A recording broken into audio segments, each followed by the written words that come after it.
Hey everybody, welcome back. We are in the woods today, sort of. We're up in Michigan, Mears, Michigan, the home of the Silver Lake Sand Dunes, Silver Lake State Park. It's March 2nd, so it's not open yet, but I have a buddy that has the place up here and we come and hang out. But anyway, this video, I've really been wanting to show you guys almost a buyer's guide, if you will, for buying a used TJ LJ really. And really what I mean by that is just what to look for with rust, where these things rust out. We're from the Salt Belt, and I haven't been able to do a video because, as I've mentioned, I buy wrecked Jeeps. Well, I buy them from, the South or out West, so I don't have to deal with rust because I don't like that sort of thing. But here back just chilling in the woods, is my buddy's what's a neighbor of his. It's just here, kind of rotting into the dirt, but it's a good example of what to look for, where these things rust. So prepare to have your mind blown. Give me just a second, we'll turn the view. All right, so this is a 97 to 02. You can tell by a number of factors, like with the mirrors. This paint code was only 99 and 2000, maybe 01, Silverstone metallic. Beautiful color, actually one of my favorites. But strangely enough, here in the Midwest, I don't know if it was like the primer that they used or whatever, but it's hard to find one that isn't all rusted to bits. So this has been sitting, and I guess the first obvious things to look for, the fender's rust. So for the most part, a TJ will rust from the inside out, and I'll get to that in a little bit. But the front fenders, what you find is, I don't know if I can see it, but there's like a I don't know, rubber piece that's, I don't know, molded into the fenders, and the water gets up in there and sits and rusts them out, like every time. Another thing to look for is generally, and this one is maybe not the best example, but they rust out here along the windshield frame. And a lot of times, if you don't see it outwardly, I can't see it here and I can't get into it, but you can look down and see the rust there. So those are a couple big ones. And this is kind of unusual here, unless it's rusting from the floorboards, but here usually goes. And then when I lay under it, I'll show you. A lot of times right up under here, it's hollow, and yeah, I can probably stick my finger in there. So there's that. And then a lot of times right here at this seam, because salt will get up in here and sit.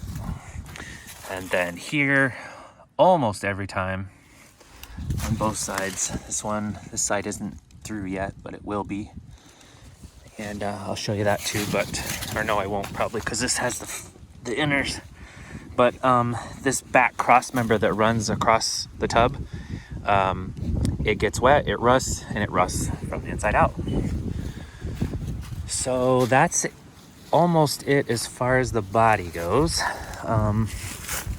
This one is like really rough, but the torque boxes is the next place.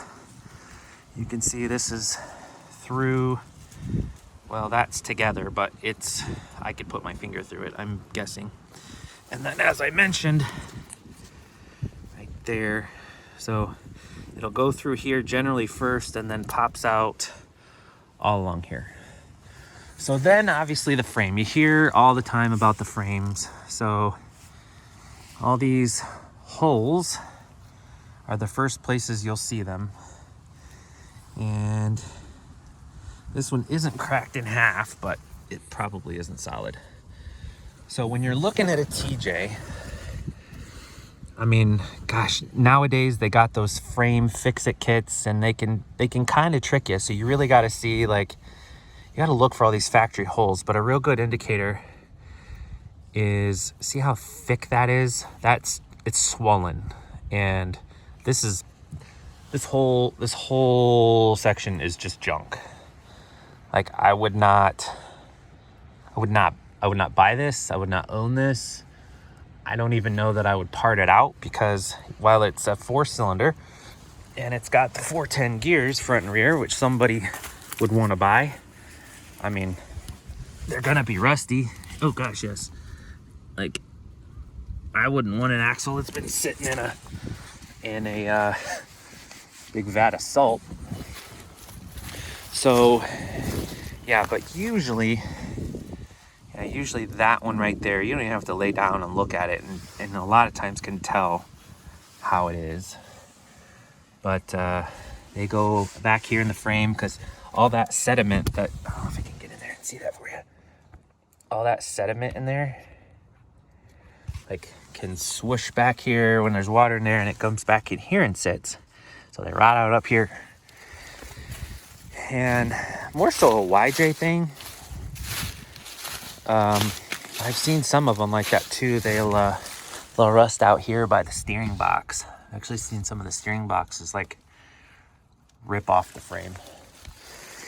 So fenders, the tub, the frame, a lot of times under the door lips rot out just from the water coming and sitting. So even in a part out situation, like if you're looking to part one out, you got to consider the fact of, okay, the tub's junk, the frame's junk, the axles have been sitting in a vat of salt, the fenders are junk, windshield frame's probably junk. You know, depends on how bad it is. A lot of times the bolts break when you're trying to get the fenders off of the grill. So then you've got a lower cost for a grill to sell. Hoods usually are okay. So there's not much left of these things, in my opinion, that's worth parting out. But I did just happen to notice that, I don't know if you can see, yeah, this tailgate's junk too. I wouldn't put that on something I'm doing. And to actually like repair it, it isn't worth it. So yeah, I mean, again, on the part out, maybe the interiors are okay. Actually, this one's got the upgraded seats.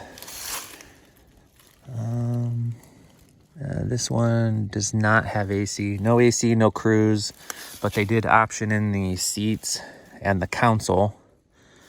But that's another video I want to do for you guys sometime, is the different options that you could do with these. So, but anyway, that was it. That's just real quick, hopefully for you guys, what to look for when you're looking for a Jeep. And sorry, I figured out I missed some stuff. So I gotta lay under it yet, but I mentioned that this, I wondered if this was from the floor. And kind of appears as such. Sorry about my fingers. That is, that's all the way through. So it's, oh my gosh, this side's way worse. I should have come over here first. That torque box is completely gone. But yeah, so I'm guessing, can you see this? I'm guessing this rust spot out here is just coming in from over here. I am so sorry for the goofy transition.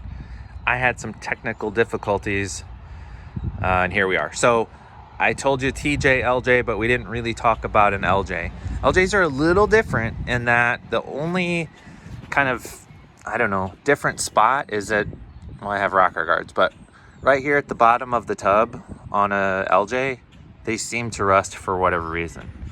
Of course, all your other places that I showed you on a TJ still apply, but here on the LJ. And let's just pop over to my son's TJ here. So yeah, right about here at the bottom of the door, rust through. And I've seen them so bad, I don't know that it starts under the floor, but the floor is actually about 2 inches up. Well, to about there, maybe an inch. And I've seen them so bad where they get into the floor here, and then it's actually up a little higher, and then this whole spot is rotten. And you can actually see through to the floor. But that's one. And then also off my son's TJ, I can show you a little better the underside of a fender. So that, I guess, rubber piece that was on that silver Jeep hanging down, it's actually behind here. So water salt can get in here. There's a spot right here, back here. So it just gets up in here and sits, rusts this piece out, and then comes from the inside out every time. And then also that silver Jeep had rear fender liners in it, so we couldn't see this cross member. So same situation, either however it decides to get back there, water, salt, gets up in this cross member. It can get in that tiny hole right there, but this whole cross member will rot out. You'll see before there's any outwardly signs, this cross member will go first. And then if you're seeing a hole on the outside, that means, I mean, it worked itself out. So yeah, man, terrible design, I guess. But they're great Jeeps. I think you should go buy one today. Again, I get them from the auction from not the Rust Belt, and so I know that doesn't work for everybody, but I would be just leery of anything you buy out of the Midwest. If you're from somewhere else and you're like, oh, here's a great deal in the Midwest, man, I don't know.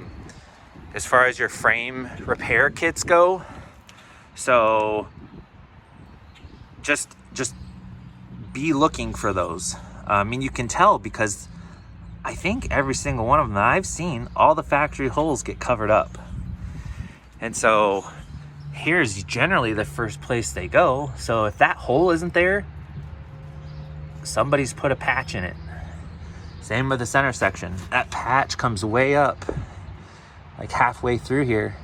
But that's another one of my opinions, is if this whole center section is shot and you, with that patch kit, you cut half of this out, you're telling me that the rust didn't go on the top half of that tube? So in my opinion, it's just a Band-Aid. Eventually, that's gonna rust out too. But then also, I neglected to mention this hole as well. Yuck will get in here, collect right here, rot, and that control arm will rust off. So anyway, hopefully that helps you guys. If you're from anywhere other than the Midwest, you're gonna be like, this is crazy, I don't have to worry about this. That's awesome. But if not, it's just something that we have to deal with out here. So enjoy, guys. Again, go buy a Jeep. These things are fantastic. Have a good one.